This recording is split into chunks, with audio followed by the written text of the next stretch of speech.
Remember those cute kid shows you used to love? Hiya, folks. Well, me. Well, not like this, you don't. 50 cents, I'll suck your... Someone out there is killing puppets. What the? Get ready for the Happy Time Murders in cinemas August 23.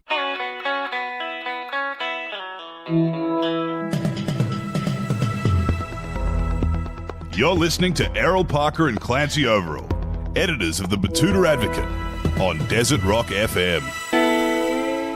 Hello again, listeners, and thank you for tuning in to the Batuta Advocate show here on Desert Rock FM, recorded live at the Koala Studios here in downtown Batuta. And thank you to all the people who have downloaded this show as a podcast listener.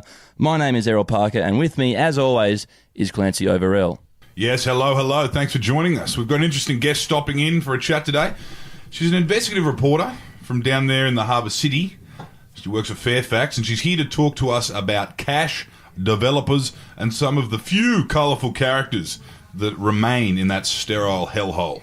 Yeah, I'd imagine she'd love to stop in around Batuta Town Hall and get her hands on some of the stuff that's been happening down there as of late.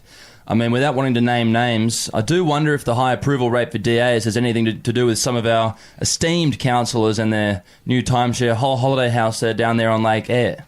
Well, hello, Mayor Carton, if you're listening. We're not accusing you of anything, mate. We're not accusing you of any wrongdoing. It's an interesting point, though. An interesting point you raise there, Errol. With all the stuff that's been happening across the state and the country, you would find it hard to believe that there's some gears that haven't been greased along the way.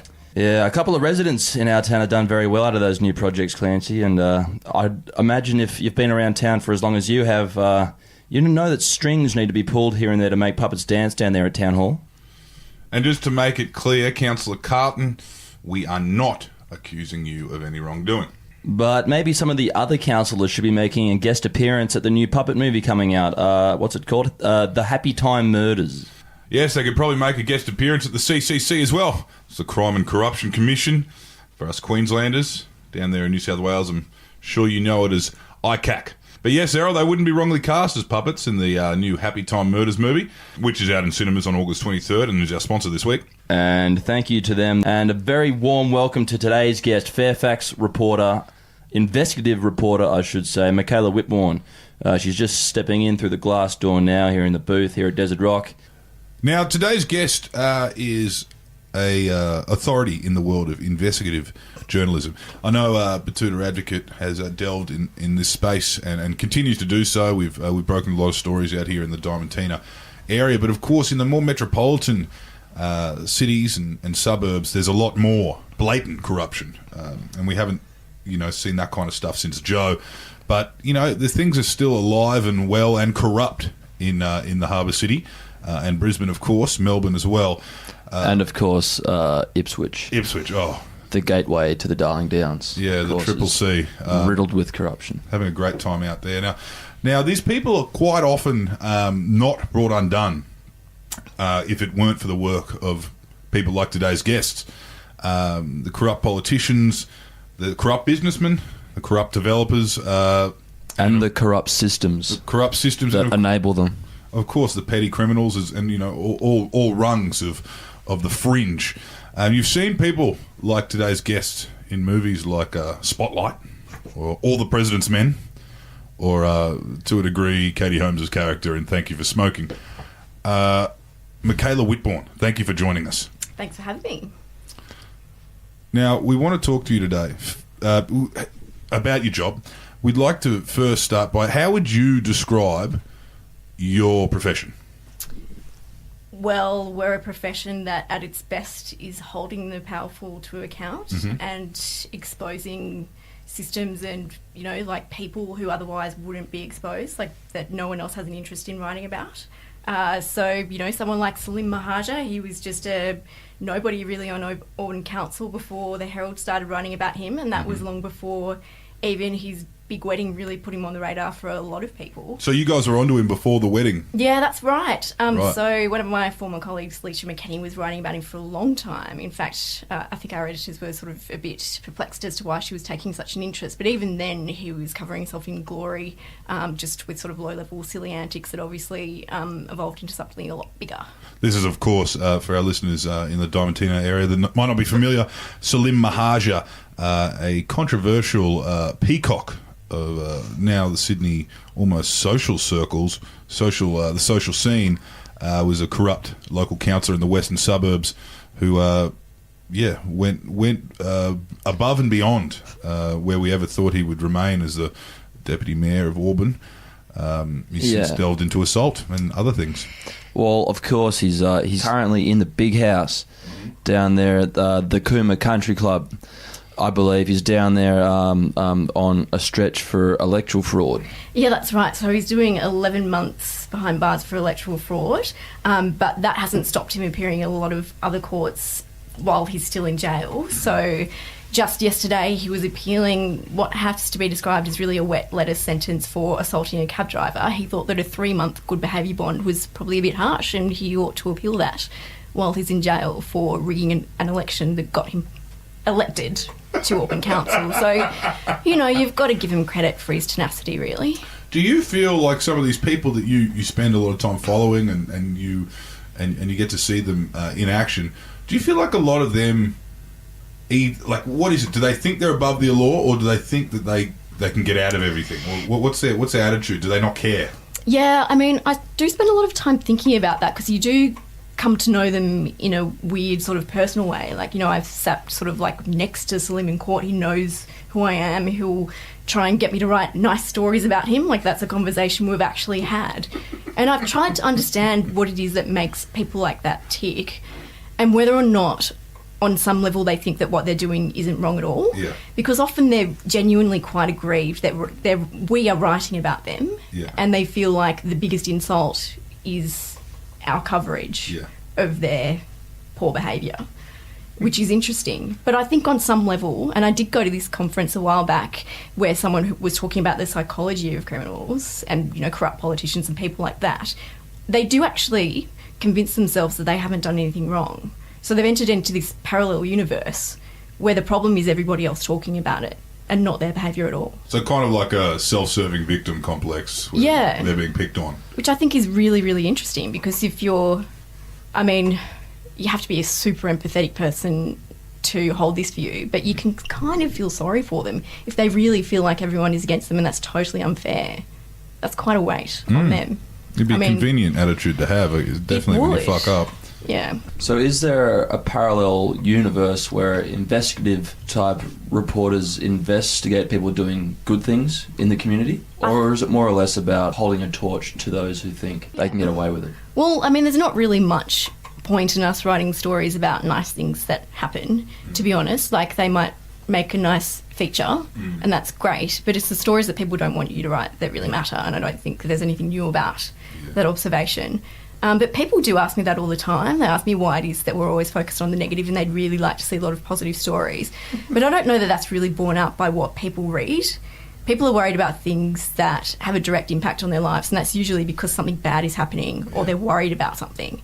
And that's just the reality. And public figures aren't going to hide how good they've been. No, they don't tend to hide their light under a bushel in that respect. That is true. Now, can you tell us, how do you get into the space you're in? There's a lot of kids around the country studying journalism, studying how to get into media. Both Errol and I came up as cadets. How did you end up in investigative journalism? Was there a movie you watched, or was there something you read? Yeah, not really. I just really liked writing things, and kind of the cost of writing things is that you need something to write about, and so you need to take an interest in something. And I come from a legal background, so I was a lawyer for a while, and so that was just kind of a natural fit. I'm super interested in paper trails, and I'm very interested in particular laws, law reform, that sort of thing. So I'm looking at the detail of things and picking things apart in that way. So that's my way into it, and that's how I got to really have a front row seat at a lot of these cases, which require both sort of an eye for colour, and there's a lot of sort of human drama and colour, but also the technical detail of what's going on in court. Now, speaking of paper trails, which I imagine if you know how to follow them and read them is riveting. Yeah, it really is. Have you ever had that moment where you've connected the dots and something hasn't added up and you've got someone? Oh, it happens all the time. I don't want to talk about Salim too much, but there's just been so many cases where he would just totally do my head in and say, black is white. And I'd just be like, well, I've done this company search and you are in fact the owner of Salim Mahaja Proprietary Limited, sole director, sole shareholder. So I think this, like huge debt is in fact owed by you. And he'd just be like, no, Michaela, like that's someone else's problem. So on a small level, you're doing that all the time. Like you're just going back to the detail of documents, and there's just such a sort of vast wealth of material out there on the public record, and you just need to know how to search it. And then it's just this treasure trove. And that happens all the time. It happens pretty much every day, and that's how you stack up a story. Have you dealt with much of the corrupt kind of New South Wales government? Have you been put on any cases or yourself started chasing them yourself? Because there was a couple of decades there, and it's probably still happening, where just every other week there was someone giving someone a bottle of wine. in the years just after Bob Carr pulled up stumps and went over the road to Macquarie Bank. Yeah. When the waters down there on Macquarie Street, they started to get a bit murkier. Yeah, so I came into journalism in 2010 and started working in the New South Wales Press Gallery in 2011, and that was at the tail end of the Labor government. So there was already a lot of talk about pretty dodgy deals that may or may not have been done. And then ICAC really started taking a keen interest in that when Labor was voted out in March 2011, and that's when it had some of its huge inquiries into Eddie Obeid, Ian McDonald. Obviously both of them are now in jail, and then later it turned its sight to the Liberals.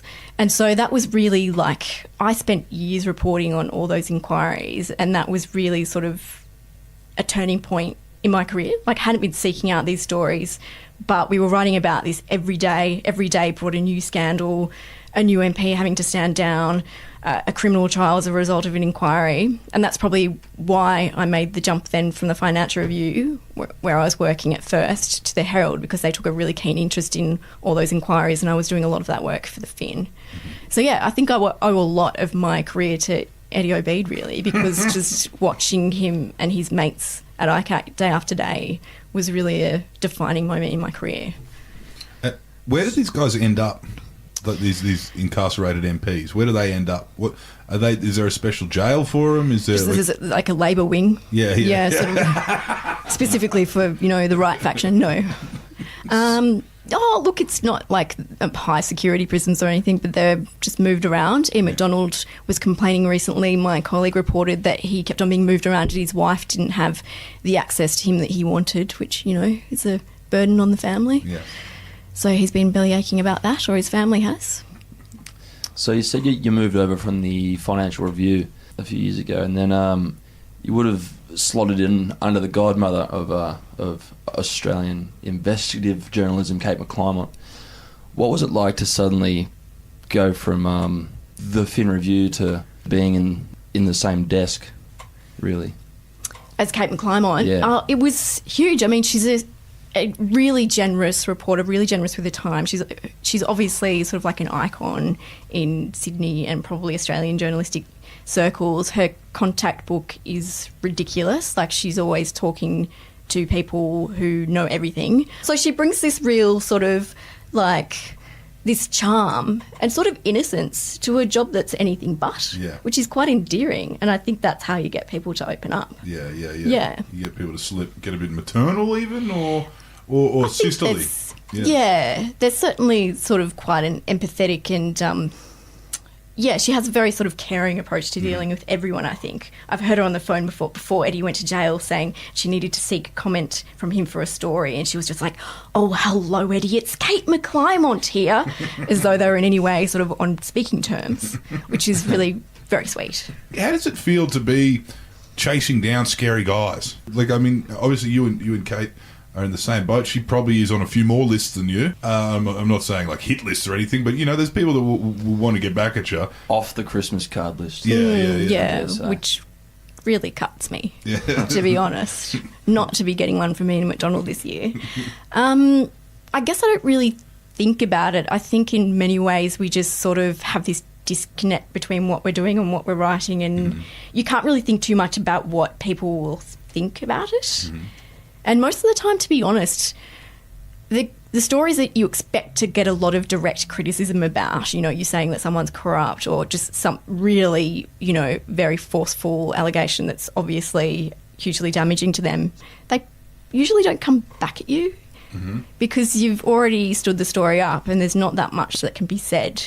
To be honest, like the worst feedback and kind of the scariest things that have ever been said to me are from people who really didn't have that much cause for complaint. Like it might have been a really minor or low-level slight, but they were just super worried about it. So with kind of the big fish of the criminal world, to the extent that I write about them, I don't really think about it. Like, to be honest, it would worry me if they thought that there was any real interest in sort of taking me out or trolling me on social media or whatever else. Like, what's the point of that? There's always someone else who can pop up and do my job. It doesn't make a lot of sense. Yeah, right. Now, I just want to ask, you're big on defamation. You kind of cover a lot of that. Yeah. What are your thoughts on this current example of Sarah Hanson-Young suing David Leyonhjelm? This is federal politicians. Kind of the first sitting politician to sue another sitting politician. What do you think is going to come of all this, and where could that then take us? Yeah, well, it's super interesting, and one of the reasons why a sitting MP hasn't sued another sitting MP before, or their senators, is that most of the time when they say grossly unflattering things about each other, they limit it to inside Parliament. Yeah. And you can't sue over that because it's privileged. Yeah. So the problem is that David Leyonhjelm doubled down repeatedly outside Parliament. So in some respects, he's getting what is coming to him, like there is sort of this protection there, and maybe it shouldn't be if they're making really personal comments about each other.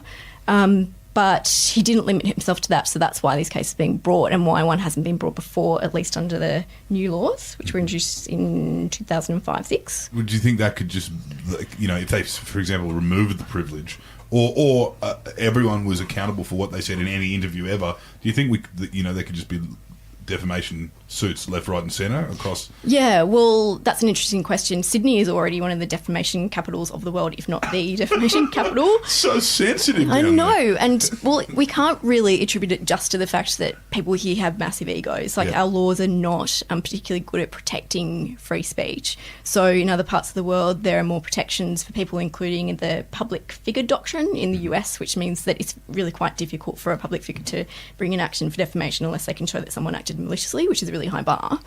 And in the UK, they've brought in some tests that sort of knock out trivial claims more readily, and we don't have anything like that on the books here, really. So, there's a lot going on in our laws that probably needs to be reformed to give us a bit more room to move, because a lot of these cases don't really need to be brought. And there's always the question of the Streisand effect. So when you're trying to suppress something, it really just draws a lot more attention to it. But I totally understand a person feeling aggrieved and like this is the only way to vindicate their reputation. Well, I noticed that the Herald has just had another defamation case brought against it for a very lengthy investigative report into one of Australia's most highly decorated soldiers. Yes. If a defamation law, by the definition of it, if they were more powerful, can journalism like that exist where if you need to jump through all these types of hoops just to get something published? Yeah, well, I mean, it's already pretty difficult for us to write stories like that, and we would welcome any reforms to the law that would make it easier for us to do our job. But obviously Fairfax is not deterred from writing those big stories because there's a legal risk. We weigh it all up and we still write stories that matter regardless of that. We just take a lot of care in stacking them up, knowing those risks involved. So have there been any stories where you've come to the editor and then the editor's gone to the legal department and then the legal department's come back to the editor and gone, probably let this one go? Too hot. That's never happened to me. Right. Maybe that's because I'm already sort of self-censoring because I sort of run my own legal eye past it and make my own judgment about that. And I probably wouldn't bowl up something that I thought was risky. But I don't really hear that happening by and large. The question is always, we just need to marshal a lot of evidence to support this story, not that, just before it even gets off the ground, before we've done any investigation, we're just not doing it because of the legal risk. I've never heard of that. Now, any other mentors that you've kind of seen along the way? Obviously, there's Kate McClymont. Can you Chris Masters is behind this one. He's one of the writers behind this most recent one that's resulted in a defamation case for the Fairfax media. And he has done some big hitters. He kind of brought down Joe, essentially. He has written Jonestown. He's written a lot of stuff and is quite fearless. How many of them are there in Australia, would you say? There's not that many, but I've been lucky to meet a lot of them. So when I was at the Financial Review, Neil Chenoweth was one of my colleagues, and he's just an amazing reporter who does that same sort of forensic reporting. So he exposed, Graham Richardson, his Swiss bank accounts, and he's sort of involved in sort of every big story you can think of. And he just sort of took me under his wing without me even asking, which is probably one of the nicest things that's happened to me in my career. And that's what you find in this profession, that people go out of their way to help you, even though there's no sort of direct personal reason for them to do that. So I think he's one of the giants of the industry, really, as is Kate McClymont. Angus Grigg at the Financial Review is also great, and he was one of the first reporters writing about Eddie Obeid and his Coleridge property in the Bylong Valley, which is the subject of another criminal trial coming up next year that's expected to take 6 months. And that was one of the biggest stories that was written about Obeid. And obviously Kate wrote heaps about, and literally wrote the book about Eddie as well. Does it ever get a bit funny when you look at the underworld, and there's a lot of different kind of cogs and that kind of stuff, and a good example of this is that guy that went to jail the other day. Medich was his name. Ron Medich, Ron yes. Medich, and the bloke he'd knocked off, and these crims all live this very volatile life of relationships, and the kind of the Fourth Estate's in there as well. Like there's things that have unfolded as a result of Herald articles. Does it feel weird to be part of that machine where it's like, maybe someone's been, sent away, or someone's, changed their whole operation because of something that Michaela Whitbourn wrote? Yeah, or maybe more like Kate McClymont wrote. Yeah. But yeah, I mean, that is really fascinating, and it happens all the time. Yeah. So, Kate and others have triggered ICAC inquiries, and the same thing with the Medich trial. Like, she knew about that pretty much before it happened, So, McGurk was saying that he thought he was going to be killed. Yeah. So, yeah. I mean, what the Herald and other journalists do is break stories that lead to these inquiries in criminal trials. We're not just passive bystanders. At the same time, I'm not particularly keen on reporters who see themselves as part of the story, or they are in fact the story. And I don't think anyone at the Herald is really like that. Like, a first-person piece about your experience of reporting on a case, to me, is just like the worst thing imaginable. So there's no your Hunter S. Thompsons at the... There's no gonzo business. No, none of that. There's no one there who aspires to work at Vice one day. Not to my knowledge. No, but just on the topic of youth media outlets, in this age of shrinking newsrooms at all these old mastheads. Yeah. Is there anyone coming up, or is it just kind of like a one-way street where everyone's walking out and no one's walking in? No, I'm totally encouraged by it, and it's starting to make me feel quite old, actually, because I have very young budding journalists coming to me and asking me how you get into this business. Right.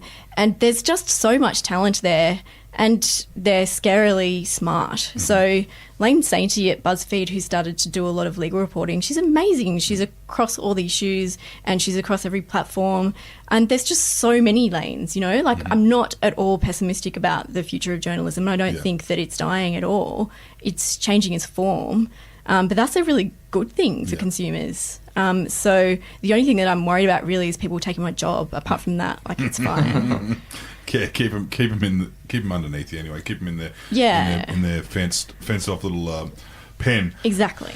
Also, there's other avenues for journalists now as well. There is, of course, you've got your book in you. Everyone's got a book in it. Kate's published everyone, and you might even have your own teacher's pet in you.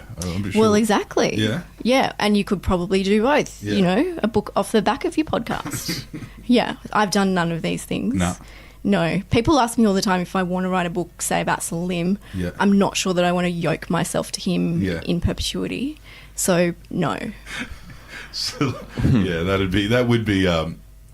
Is that the Salim writer? Yeah, that would be. Wouldn't that be great? It's not for me. Also, I think until you can really kind of unlock the enigma, the riddle that is Salim, there's not really much point, and I don't understand him psychologically yet. Yeah. That's the work of a lifetime. Right. Well, we've had this conversation with a few other people in our industry about paying for journalism, Yeah. and about how there's going to be a time where this golden age of getting your journalism for free is going to come to an end. Like, we've had this discussion with our board about putting up a paywall.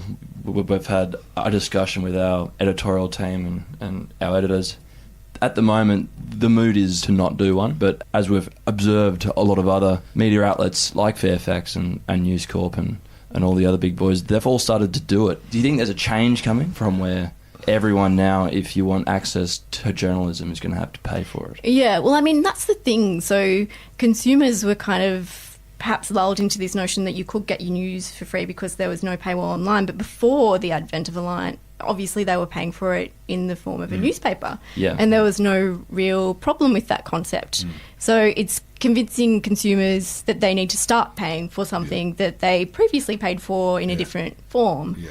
So that's the trick, that's the difficult thing. And doing that in an environment where there are many other players who are essentially riding on our coattails and offering that information for free, that's the problem for us. Yeah, it is interesting because you've just got to condition the consumer. They were conditioned to pay Yes. $2 a day for the newspaper, and I guess there's an element of the Napster generation as well. Yes. Peer-to-peer Yeah. sharing.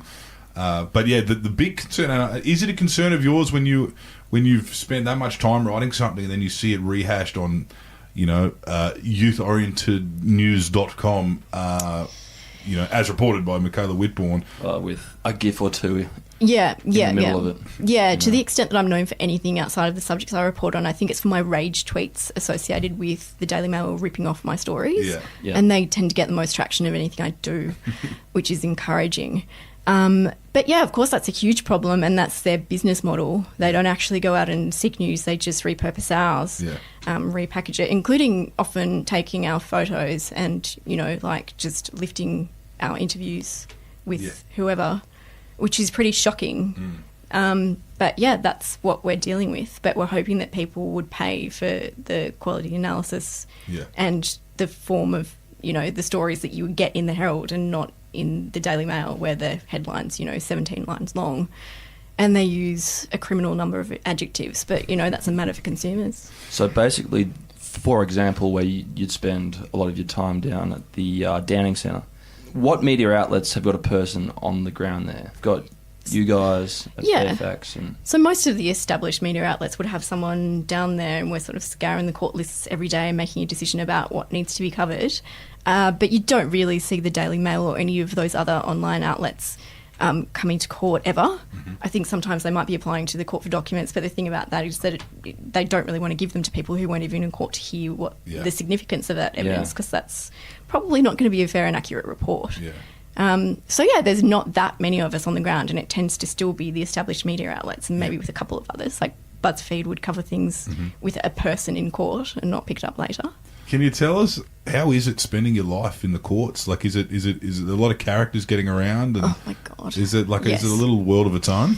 Yeah, it's a complete ecosystem, and the characters in it are like more colourful and bizarre than you can ever imagine, which is just amazing. Like, it's this gift every day, but also completely mind-boggling. You can't believe these people are real. Yeah.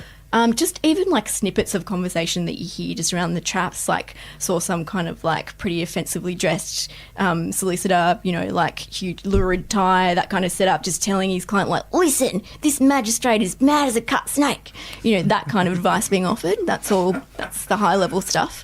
And that's the kind of thing you hear in the Downing Centre all the time. But yeah, you just see the most extraordinary stuff in court every day, and you're reporting on people who get to know that you're reporting on them, and that's super weird. But it's a privilege too. Have you ever walked past something you knew nothing about and gone, whoa, I've got to go in here. Like, this looks fun. Yeah, that happens all the time. So Yeah. you're sitting in one matter and maybe there's a huge list of cases that are being dealt with, and it's kind of like, oh, this one's possibly more interesting than the one that I was in. So yeah, that happens all the time. It's just a lot of this job is luck. Now, is there anything coming up that you think, like, is there is there currently a type of story you think that could be coming in the future that is of OB desk, or is there anything happening in this in this country or in New South Wales that has got you got your ears pricked? OBEAD set a pretty high bar. There are still MPs in New South Wales doing dodgy things, and they've learnt no lessons at all from ICAC. On that same level, not really. I thought that Salim was my next OBEAD, and to some extent he was, but he's in prison now. So yeah, we're looking for the next one of those. And I'll say no more lest my journalistic rivals take a note or two. Yeah, right. Yeah. No, not really. No. So just one thing though, I think that we need to touch on is the merger. Yep. I think that took a lot of people by surprise, but it also took some people not by surprise. Yeah, well, I think it's something that had been sort of rumoured for a while. So I don't think that the concept was entirely new to anyone. The timing of it, I think, surprised most people. Like, we didn't think it was imminent. There had been discussions in the past. So, yes, that seems to be happening, although it's got to clear some hurdles. Yeah. So what does that mean for the newsroom, really? Does that mean you're going to have to relocate possibly up to Willoughby, up to Channel 9, up to Media Town? North Sydney seems to be the word, Right. because Nine also has office space there. Yeah. So that seems to be happening, but not in the next year or so. As to the way we go about the business of writing stories, there seems to be no change there. Yeah. Keep your head down. We don't have to do like a co-pro with Carl Stefanovic, for the weekend or anything. So, yeah. So, what do you think is going to be the go when they start? You know those famous stories, and we've seen a couple, or at least 3 or 4 big ones in the last year. A Four Corners brought to you by Fairfax and ABC. Yeah. What's going to happen there? Do you reckon that'll remain? Will you be able to partner with ABC, or will that be put out on 60 Minutes instead? Yeah. Well, there's been speculation about that, and I know that the Oz was very quick out of the blocks to say that was dead in the water with some degree of glee. But I don't know if that is or isn't the case. I don't think there's been any confirmation either way. So we'll just see what happens. Yeah. So would that open up a pathway potentially for you to close the laptop and start appearing in front of the camera for 60 minutes? Well, that's always been the end game, to be honest, that and accessing the Channel 9 wardrobe. They've got some pretty snappy outfits in there, and they're beyond my budget at present. I think what most people who are concerned about journalism were sort of most concerned about is how much cross-pollination the two companies would have. Yeah, well, as we've been told that we just continue doing what we do, Yeah. and we'll just keep doing that. Yeah, So it's just business. You're the Herald, yeah. Yeah, we've Sydney got a very Morning Herald's distinct the Herald. brand, and it's a brand that matters. So Fairfax is 9, Sydney Morning Herald is the Sydney Morning Herald. Basically, the biggest change will be the logo on your business cards. That's probably I guess. right. Yeah. Yes. Now, just quickly, someone who works predominantly for the Sydney Morning Herald, Yeah. when you were with the AFR, was that you were kind of national, or like could you if you get whisper of something that's happening big, up in Triple C, and you've got the tip off, could you drive up to Ipswich, or is Sydney Morning Herald would prefer you focused on New South Wales corruption, which there's an abundance of? I think in both newsrooms that I've worked in, if you've got a big story, then that's your story and you can chase it. Yeah. But I mean, once you start writing in a particular area, you just develop so many contacts that are telling you about things happening in this city. So that's just the way it really works in practice. Yeah. But yeah, if you have a big story, of course they're interested in it, and there's no real restriction on that. Yeah. You might get other people involved if they're closer to the action, or you could benefit from working with them. But I've never had anyone say that story is not on your patch, so you should step off. Yeah. That doesn't happen. So you wouldn't have to handball it to the good people at the Brisbane Times, for example. No.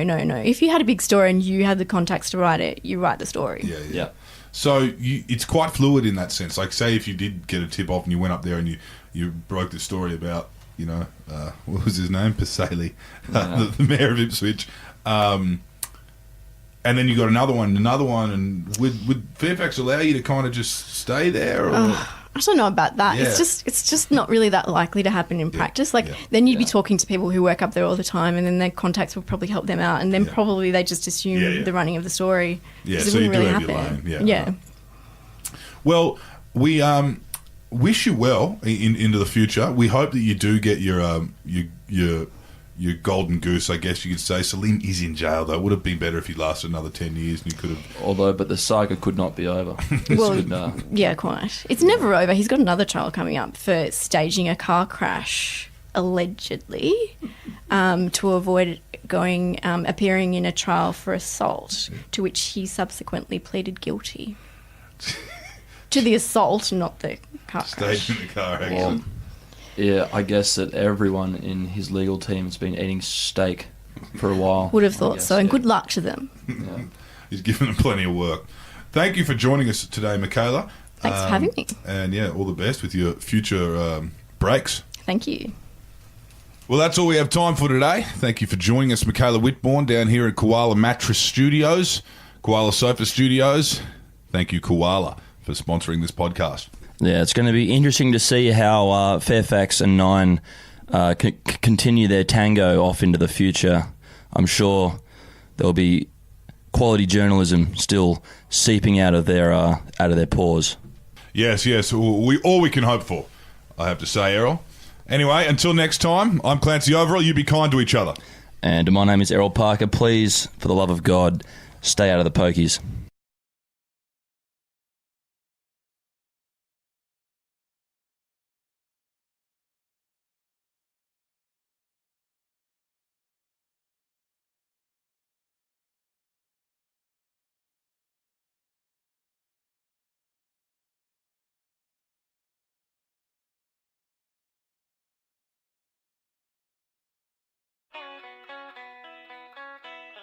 Thank you.